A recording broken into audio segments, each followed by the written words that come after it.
Agora é a sétima e última característica de um homem de Deus.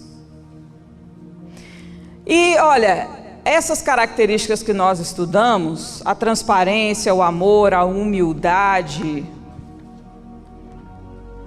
o chamado, o preparo, o planejamento, que é o trabalho, né? Não está na ordem, tá? Esse é o mais, o outro é o menos, não. Tá? Nós estamos pensando de maneira aleatória as características de um homem de Deus. E a que eu vou dizer agora é uma das mais importantes e primordiais. É até óbvio, né? Fé. O sétimo traço de um homem de Deus é a fé. Traço que pretende avivar neste perfil do homem de Deus, que é a fé. Sem a fé, a chamada perde todo o seu sentido. Sem a fé, a chamada de Deus para a vida de uma pessoa perde todo o sentido. Sem a fé, o preparo, seja na prática ou na teoria, torna-se incompleto. Sem a fé, o trabalho pode trabalhar o ano inteiro. Sem a fé, esse trabalho é infrutífero. Ora, sem fé é impossível agradar a Deus, está em Hebreus 11:6. O homem de Deus precisa ser necessariamente um homem de fé, e Samuel foi. A casa de Israel estava afastada de Deus e entregue a toda sorte de idolatria.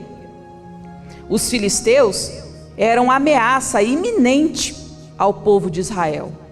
Agora nós estamos indo para o contexto de 1 Samuel, tá? Estamos indo para o contexto de 1 Samuel. Samuel foi o último juiz, o primeiro dos profetas. Antes dele ungir o rei Saul, antes dele ungir o rei Davi. Leva sua mente para esse contexto. A casa de Israel estava afastada de Deus e entregue a toda sorte de idolatria. Os filisteus eram uma ameaça iminente. Diante dessa situação caótica, Samuel reúne o povo para dizer que a esperança está em Deus. Começa com uma condição e termina com uma promessa. Versículo de 1 Samuel, capítulo 7, versículo 3.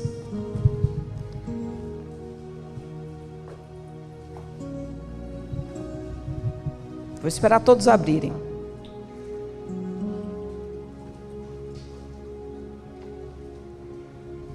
Bispa Cristiane, a senhora pode fazer a gentileza de ler para mim?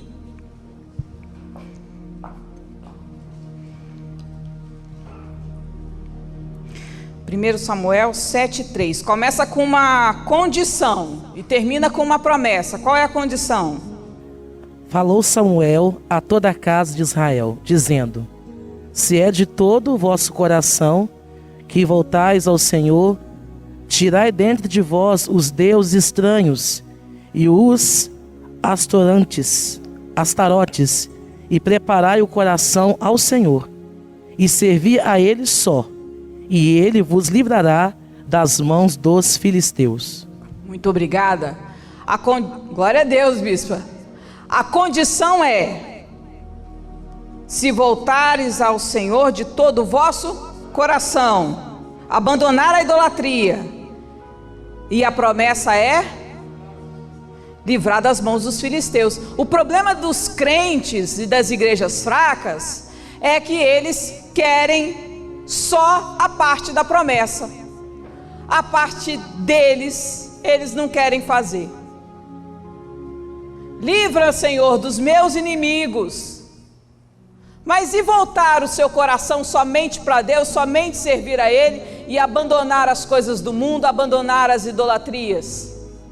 E aqui diz que o povo de Israel estava cego e preso a todo tipo de idolatria.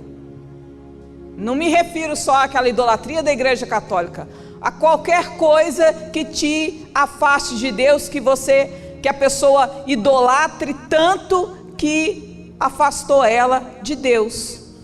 A idolatria pode ser a um carro, a idolatria pode ser a um marido, a idolatria pode ser a uma esposa, a idolatria pode ser a um filho, a idolatria pode ser a uma casa, a idolatria pode ser a uma escultura de barro. O povo de Israel estava entregue a essas idolatrias e entregue nas mãos dos inimigos. E a condição primeiro era voltar o coração todo para Deus, e a promessa é: e eu vos livrarei das mãos dos vossos inimigos, no caso os filisteus. O povo aceitou a condição e voltou-se para Deus, confessando seus pecados, livrando-se dos ídolos.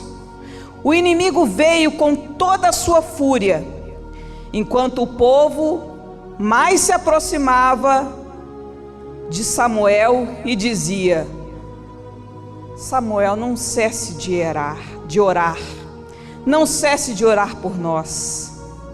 Vou ler o versículo, abre aí, 1 Samuel 7,9, é só ir mais adiante.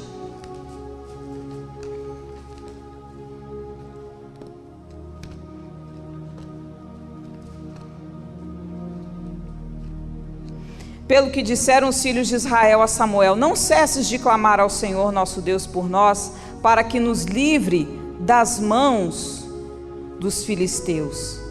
Indiferente do ataque do inimigo, Samuel ofereceu um cordeiro e um holocausto, clamou ao Senhor, e o Senhor honrou a sua fé. Enquanto Samuel oferecia o holocausto, os filisteus chegavam para a peleja contra Israel. Então foi o seguinte, né? Ele impôs a condição e a promessa. Primeiro o povo deu só a palavra. Claro, vamos abandonar as idolatrias e voltar o nosso coração para Deus. Falar é tão fácil, né? É tão simples. Mas na hora que eles viram os filisteus chegando, o que eles fizeram? Não pare de clamar por nós. E os filisteus se aproximavam. Só que Samuel ignorou tudo aquilo, o pedido do povo de oração. Quando um crente chega no santuário, a primeira coisa que ele fala é te pedir: por favor, ore por mim.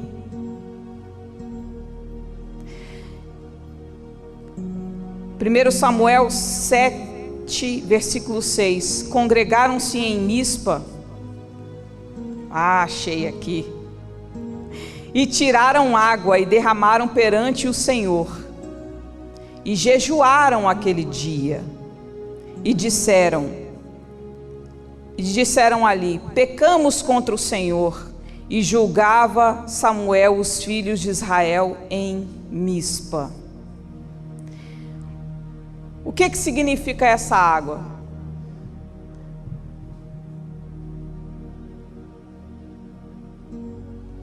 Vou voltar um pouquinho de novo para trás. Samuel impôs a condição: volte para Deus. Depois a promessa. E eles deram o quê? A palavra deles, que sim. No versículo 6 diz: congregaram-se. O que é congregar? É vir para a igreja. Eles foram para a igreja. Congregaram-se em Mispa.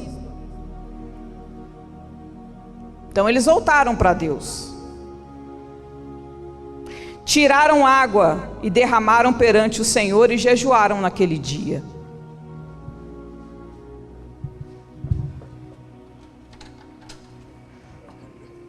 Obrigado. Dou conta?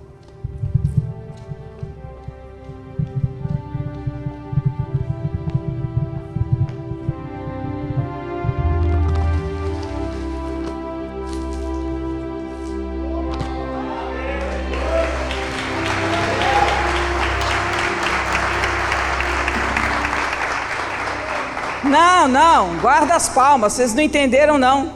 Vocês não entenderam nada. Versículo 6. tiraram a água, derramaram perante o Senhor, jejuaram, pecamos contra o Senhor. Primeiro, essa água não é nada. Deus não quer água no altar, não. Como que se oferecia sacrifícios a Deus? Primeiro se pegava um animal, tirava o sangue do animal, lavava o altar com o sangue do animal. Só que esse versículo mostra que o povo está colocando algum sangue de animal no altar. Eu derramei ali algum sangue? Eu derramei só água, só palavras vazias. E o povo clamava: Samuel, ore por nós. E os filisteus estavam se preparando. Versículo 7 do capítulo 7 de 1 Samuel. Ouvindo, pois, os filisteus que os filhos de Israel estavam congregados em Mispa. Olha para você ver como que o diabo é astuto. Ele, enquanto o povo estava na idolatria, tudo bem. Na hora que eles se congregaram, na hora que eles se reuniram em Mispa, os filisteus viram. E aqui diz, olha, o versículo está escrito aí na sua Bíblia, versículo 7 do capítulo 7. Subiram a maioria dos filisteus contra Israel, o que, ouvindo os filhos de Israel, temeram por causa dos filisteus. Quando eles viram o povo reunido, os filisteus ficaram mais animados ainda. Agora nós vamos acabar com um tanto de gente de uma vez só. E eles estavam fazendo o quê? Com medo, muito medo. Só tinha água no altar. Samuel, ore por nós. Aquelas palavrinhas de oração fajuta, palavrinha de oração fajuta, ofertinha que não é de sacrifício coisa nenhuma. Isso é água. Isso é água no altar. Deus não quer água não, mas cada vez que o povo jogava água no altar, os filisteus olhavam: eles estão congregados, agora a gente vai lá, vai acabar com eles. Versículo 8.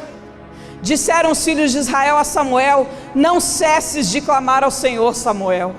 Por favor, isso dá até uma historinha da madrinha. Imagina o oráculo: ore por mim, ore por mim, ore por mim. Vocês oram por mim? Vocês oram? Só pode orar de 6 em 6, de 1 em 1 não vale. Vocês oram por mim? Tem que ser 6 horas. Se for 10 ou 7 não pode. Vocês oram por mim? E eles só pediam para oração. Os crentes ficam assim: ore por nós, mas não adianta nada. E eu quero que vocês respondam: por que não adianta nada? Porque tem água no altar. Então o povo ora e Deus não responde. Por quê? O povo ora e Deus não responde. Por quê?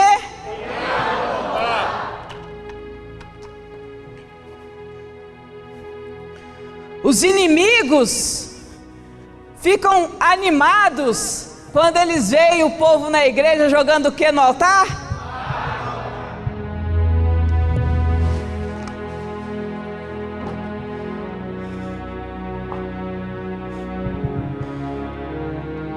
Até o inimigo sabe quando só tem água no altar. Eles jejuaram, mas Deus não aceitou o jejum. Por quê? Os chefes dos filisteus, os líderes dos filisteus, de longe viam o povo jogando água no altar e se animavam, porque o inimigo vê quando você só ora, quando você só jejua, quando você só joga. Eu quero ouvir, eu acho que o pessoal lá atrás não entendeu não. O inimigo se anima, o inimigo se arma, o inimigo se prepara para atacar quando vê que você só ora, só jejua e só põe o que no altar? O inimigo veio chegando e o povo chorando e pedindo oração ao profeta. Versículo 8: por isso disseram os filhos de Israel: Samuel, não cesses de orar por nós, de clamar ao Senhor por nós, para que nos livre das mãos dos filisteus. O povo clamava: ore por nós, e cada vez o inimigo mais perto. Aí o profeta Samuel então resolve parar de vez de orar. Ele foi lá, pegou um cordeiro e falou: agora eu vou ensinar esse povo como é que faz. Ele pegou um cordeiro que ainda mamava, um sacrifício perfeito, e pela tradição de Israel, eram 7 cordeiros, uma oferta perfeita. Ele abriu os 7 cordeiros, eu joguei 3 baldinhos d'água. Samuel abriu 7 cordeiros, derramou o sangue dos 7 cordeiros, lavou o altar com o sangue daqueles 7 cordeiros. E na hora que Deus viu o sangue no altar, 3 coisas aconteceram. Fique de pé. 3 coisas aconteceram. Nossa, tem profeta aqui. Tem profeta aqui? Tem profeta aqui? Tem profeta de Deus aqui? Tem profeta que unge rei aqui? Tem profeta que sacrifica o cordeiro no altar, que leva o povo a ter este entendimento, que leva o povo a sacrificar o sacrifício perfeito. Chega de miséria, chega de água no altar, chega de mimimi, oraçãozinha, clamorzinho. Deus quer ver o seu altar lavado de sangue. Deus quer ver o seu altar lavado com sangue de 7 cordeiros ainda novos. O profeta Samuel falou, pegou o cordeiro, e 3 coisas aconteceram. Aleluia. Primeira coisa que Deus fez quando viu o sacrifício no altar: primeiro, Deus viu. Segundo, aleluia, houve um estrondo no céu, e eu imagino que o céu fechou naquela hora igual uma tempestade violenta. Terceira coisa que aconteceu: veio um anjo dos céus, confundiu os inimigos. E eu acredito, minha fé diz que não foi um anjo só, mas foram muitos anjos, porque o arcanjo Miguel não anda sozinho, e ele vem com grande violência e com uma miríade de anjos de espada desembainhada para guerrear quando vê o sangue no altar.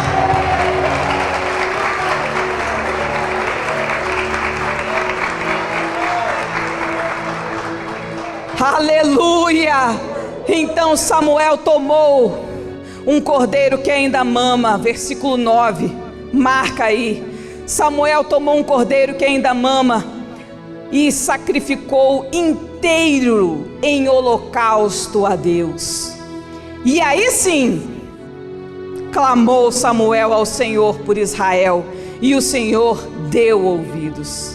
Versículo 10: e sucedeu que, estando Samuel sacrificando o holocausto, os filisteus chegaram contra a peleja. Aí eles se lascaram, porque na hora que não adianta, aí enquanto tinha água no altar, eles até que podiam tentar, mas na hora que o sangue, que o altar estava lavado de sangue, lavado de sacrifício, os desavisados vieram. Eles chegaram e aí começou a peleja contra Israel. Mas trovejou o Senhor naquele dia com grande estrondo nos céus sobre os filisteus, confundiu os filisteus de tal modo que eles foram derrotados diante do povo de Deus, o povo de Israel. Aleluia!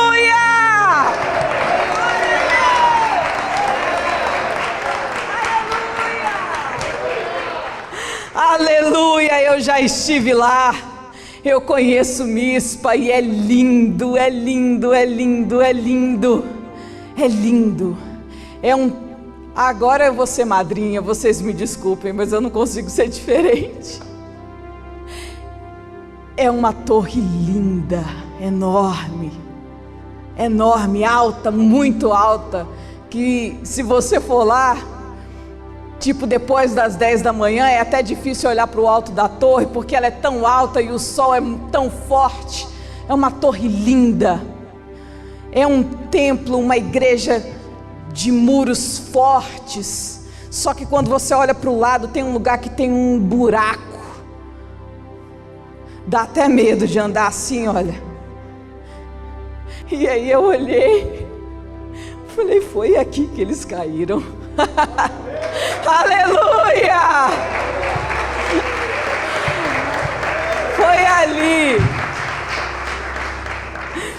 Foi ali que Deus derrubou os filisteus através do arcanjo Miguel. E eu quero chamar para encerrar a atenção de vocês para 3 situações. O apóstolo inclusive gravou um clipe lá, depois você assiste, é maravilhoso, é incrível, é lindo demais.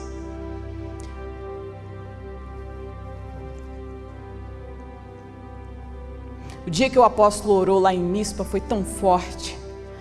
Primeira vez, a gente foi numa caravana de pastores de igreja crente. Não eram vocês. Eu confesso para vocês que naquele dia eu senti uma imensa saudade de vocês. Mas assim, mas muito grande. Muito grande. Porque a gente foi numa caravana cheia de pastores de igreja crente. E o apóstolo está aqui e fala, eu vou lá em Mispa. Eu vou em Mispa. Eu vou orar lá em Mispa porque eu tenho um ato profético para fazer com o meu povo. Era a véspera também da ida para o Monte Manaim, do pacto com o arcanjo Miguel. Foi eu e o apóstolo sozinhos, só nós dois. Aquele sol quente. Eu peguei o celular, comecei a filmar o apóstolo orou e ele orou longamente, o sol rachando. E foi uma das vezes que nós subimos do Monte Manaim para o ato profético do pacto com o arcanjo Miguel mais fortes, porque o desafio foi muito violento. E eu quero chamar a atenção de você para 3 situações. Primeiro, o povo que só ora, só jejua e tem água no altar não adianta nada. Segundo, o profeta que só ora pelo povo também não é de nada. Samuel, enquanto orou, nada resolveu, nada aconteceu. Na hora que ele mandou trazer os 7 cordeiros e lavou o altar com sangue, aí veio o estrondo do céu e o arcanjo Miguel veio com os anjos. E o terceiro, o que fez Deus responder foi o sacrifício no altar. Eu quero que você feche seus olhos agora e pense nesse estrondo do céu.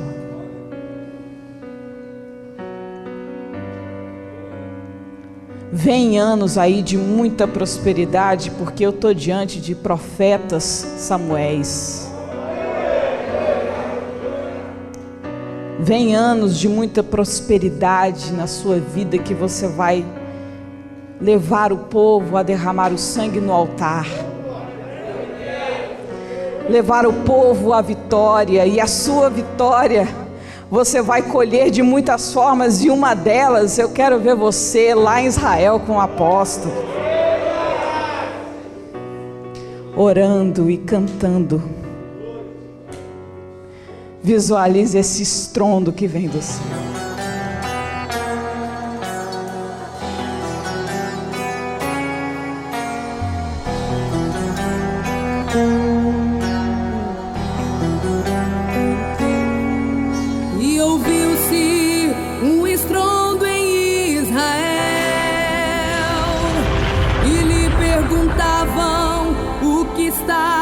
Acontecendo aqui, que estrondo é esse que eu ouvi? É o povo de Deus que está a sofrer,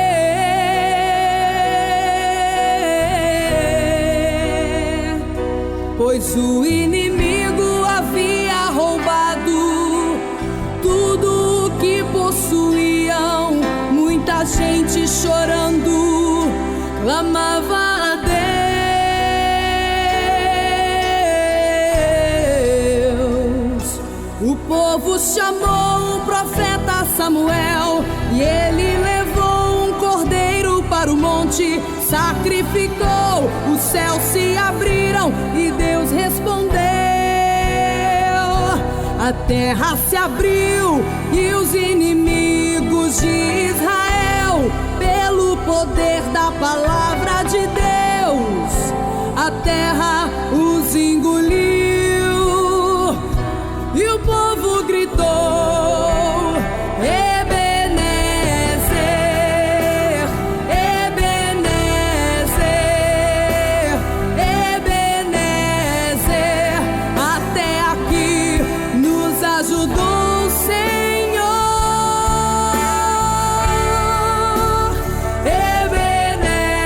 Ebenezer, Ebenezer, Ebenezer. Até aqui nos ajudou o Senhor.